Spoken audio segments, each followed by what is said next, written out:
لڑو نہیں کسی سے, سکون سے, امن سے, شانتی سے رہو, ٹھیک ہے, لیکن کسی کا مذہب بھی قبول نہیں کرو.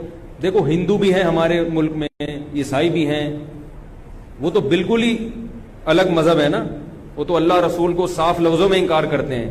تو ہم کہتے ہیں بھائی ٹھیک ہے, تم لکم دینکم ولی دین, تم جاؤ, تمہیں جو سمجھ میں آتا ہے کرو.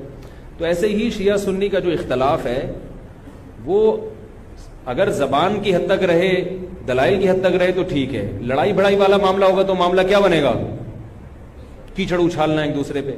تو میں ایک بات آپ سے کر رہا ہوں کہ آپ اپنے بارے میں یہ فیصلہ کریں کہ آپ کیا ہیں, یا تو ادھر ہو جائیں یا ادھر ہو جائیں. تو اگر آپ شیعہ ہیں ٹھیک ہے, پھر وہ جو کر رہے ہیں وہ ان کا مسلک ہے, آپ کریں وہ جائیں. لیکن اگر آپ سنی ہیں تو پھر آدھا سنی آدھا ادھر آدھا ادھر, بیچ کا نہ بنے. میں بھی بیان میں عرض کر رہا تھا نا آخر میں کہ بیچ کا کسی کو بھی پسند, میرا خیال ہے آپ لوگ کو ہوتا ہے, شاید نہیں ہوتا نا کسی کو بھی پسند. قدرت نے کسی کو بیچ کا بنا دیا اللہ کی طرف سے, وہ تو اللہ کی طرف سے آزمائش ہے, لیکن خود سے کبھی بھی بیچ کا بننے کی کوشش مت کرو.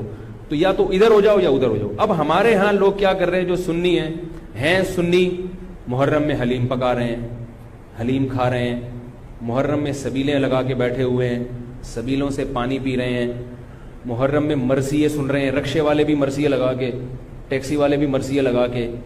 بھائی یہ اسلام نہیں ہے, یہ سمجھ رہے ہو, جو اس کو اسلام سمجھتا ہے وہ کرے, لیکن ہم سنی مذہب جو ہے وہ اس کی نظر میں یہ اسلام نہیں.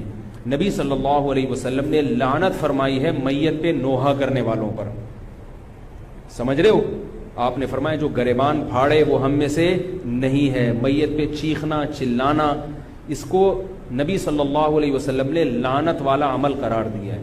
شہادت پہ چیخنا چلانا کسی کی, حضرت جعفر طیار رضی اللہ تعالیٰ عنہ اہل بیت میں سے تھے, وہ جب شہید ہوئے ہیں جوانی میں, ان کی 4 بیویاں تھیں, بیوہ ہو گئیں. معذرت کے ساتھ یہ میں ٹاپک نہیں لا رہا, جو خود سے آ رہا ہے اسے آنے دو.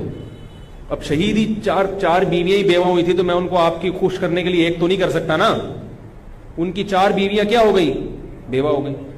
تو جب ان کے گھر میں اطلاع ملی ہے کہ آپ کے جوان شوہر شہید ہو گئے, تو ان کے رونے کی آوازیں آئی ہیں, چیخنے چلانے کی آوازیں آئی. آپ صلی اللہ علیہ وسلم کو اتنا غضب آیا, آپ نے فرمایا کہ جاؤ خاک پھینک کر آ جاؤ ان کے منہ میں, اب ان سے کہو کہ اپنی آوازوں کو پس کریں. حضرت جعفر طیار بھی اہل بیت میں سے تھے, نبی کے سگے چچا کے بیٹے تھے. تو اہل بیت کی شہادت پر آپ صلی اللہ علیہ وسلم نے چیخنے چلانے سے, رونے سے منع کیا. اور حضرت جعفر طیار ظلمن شہید ہوئے تھے نا, ظلم ہوا تھا ان کے اوپر. تو اسی طرح ہم یہ کہتے ہیں کہ جیسے حضرت جعفر طیار اہل بیت میں نبی کے سگے چچا زاد بھائی, حضرت حسین نبی کے نواسے, تو جیسے حضرت جعفر طیار کی شہادت پہ چیخنے چلانے والے کو نبی صلی اللہ علیہ وسلم نے پسند نہیں کیا. حالانکہ ان کی بیویوں کا رشتہ, بیوی کا جتنا قریبی رشتہ اپنے شوہر سے ہوتا ہے, اتنا قریبی رشتہ ہمارا حضرت جعفر طیار یا حضرت حسین سے نہیں ہے. رشتہ یقیناً ہے, مگر اتنا قریبی نہیں جتنا بیوی کا ہوتا ہے, اولاد کا ہوتا ہے. تو جب بیویوں کو رونے کی اجازت نہیں ہے, جو سب سے زیادہ متاثر ہوئی ہیں, تو ہم اور آپ کو حضرت حسین کی یاد میں چیخنے چلانے کی اجازت کہاں سے ہوگی؟ ہم زیادہ فنٹر بننے کی کوشش کیوں کر رہے ہیں بھائی, زیادہ آگے نکلنے کی کوشش کیوں کر رہے ہیں؟ یقیناً اہل بیت سے ایمان, اہل بیت سے محبت ہمارے ایمان کا جزو ہے, مگر اس محبت کا اظہار اس طرح سے کرنا ہے جس طرح سے اہل بیت سے محبت کا نبی نے حکم دیا ہے. نہیں آ رہی میرا خیال ہے بھائی, پولیس کی تو ضرورت نہیں ہے. جس طرح سے حکم دیا ہے بھائی اس طرح سے اہل بیت سے محبت کرنی ہے, اپنی طرف سے نہیں کرنی ہے آپ نے. تو پہلی بات تو یہ حدیث سمجھ میں آ گئی, اور آپ صلی اللہ علیہ وسلم نے چیخنا چلانا, گریبان پھاڑنا اور یہ سب کے منع کیا ہے. تو سنی مذہب میں ماتم کی اجازت, چیخنے چلانے کی, ہا ہو کرنے کی اجازت نہیں ہے. سمجھ رہے ہو بات کو؟ تو آپ یہ کام نہ کریں, مرثی آپ نہ سنیں, انہیں سننے دیں, انہیں کرنے دیں. آپ رکشہ ٹیکسی چلا رہے ہو, کہہ رہے محرم کے احترام میں گانے نہیں لگاؤں گا, مرثیے لگا دوں گا. بھائی نہ گانے لگاؤ نہ مرثیے لگاؤ. اور مرثیوں میں جس طرح سے اہل بیت کا نام لیا جاتا ہے, اس میں اہل بیت کی عزت نہیں ہے بلکہ اہل بیت کی توہین ہے. ہائے زینب, ہائے یوں, ہائے یوں. آپ اپنے گھر کی عورتوں کو چاہتے ہو کہ سڑک پہ ان کا اس طرح سے ہائے ہائے کر کے نام لیا جائے روڈ پہ؟ جب ہم اپنی عورتوں کے لیے ایسی توہین برداشت نہیں کرتے، وہ عورتیں جن کے تقدس کی قسم اٹھائی جا سکتی ہے، جن کے ناخن بھی کوئی نامحرم نہیں دیکھ پاتا تھا، اہل بیت عورتیں تھیں، نبی صلی اللہ علیہ وسلم کی نواسیاں، نبی صلی اللہ علیہ وسلم کے خاندان کی عورتیں، حضرت حسین رضی اللہ تعالیٰ عنہ کے خاندان کی عورتیں، تو ان کے بارے میں میرے بھائی کیسے یہ برداشت کیا جا سکتا ہے کہ کوئی بھی چیخے چلائے اور ان کا نام اس طرح سے توہین آمیز لہجے سے؟ اسلام نے اکرام سکھایا ہے، عزت اور احترام سکھایا ہے، اور عزت و احترام کے اصول اور آداب بھی سکھائے. تو اس لیے آپ لوگ یہ کام نہ کریں، جو کر رہا ہے اس سے بحث بھی نہ کریں. بولے میں ٹھیک ہے تمہارا مسئلہ ہے تو کوئی بات نہیں، تم کر لو، ہم ہی نہیں کریں گے. تو یہ جو سبیلیں لگائی جا رہی ہیں، یہ کہا جاتا ہے کہ حضرت حسین کی یاد میں. تو یہ بھی ایک عجیب بات ہے. حضرت حسین رضی اللہ تعالیٰ عنہ اگر پیاس سے شہید ہوئے تو پانی پی کے یاد منائی جائے گی یا پانی سے اوائڈ کر کے یاد منائی جائے گی؟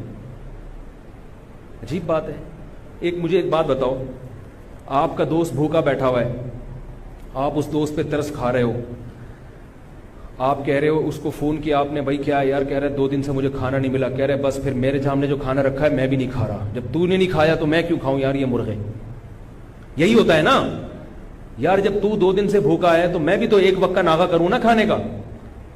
لیکن آپ نے کیا کیا؟ آپ نے دوست کو فون کیا، تجھے کھانا ملا؟ کہہ رہے 3 دن سے بھوکا ہوں. آپ نے کہا یار بہت افسوس ہوا یار، ایسا کر 2 پراٹھے لے کر آ، ہوٹل کے بیرے کو 2 انڈے لے آ اور 2 دودھ پتی لے آ. ویسے تو 1 پراٹھا کھاتا تھا، آج کتنے کھاؤں گا؟ 2 کھاؤں. دوست فون پہ کہہ رہا ہے یار یہ آرڈر کا، کہہ رہا ہے یار تو بھوکا ہے، تیری یاد میں کیا کروں گا، کھاؤں گا بھی اور پبلک کو بولوں گا آ جا بھائی تو بھی آ جا یار تو بھی آ جا. یہ کامن سینس، میری جو سینس ہے بھائی، میں سنی ہوں تو مجھے یہ والا چیز صحیح لگ رہی ہے. اگر پھر بھی آپ کو امام حسین کی یاد میں آپ کہتے ہیں شربت پئیں گے بھی پلائیں گے بھی، ٹھیک ہے آپ کو سمجھ میں آ رہا ہے، میں بندوق لے کے کسی کے پاس نہیں آؤں گا. لیکن مجھے جو یہاں ممبر پہ بٹھایا گیا ہے وہ بات کرنے کے لیے جو میری سمجھ میں آ رہی ہیں. کیا خیال ہے بھائی؟ تو اس لیے یہ سبیلیں چھوڑ دیں.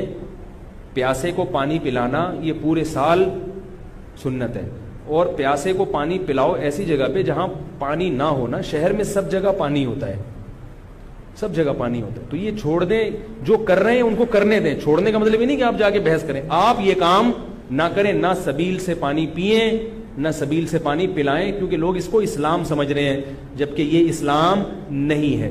سمجھ رہے ہیں؟ اس طرح محرم میں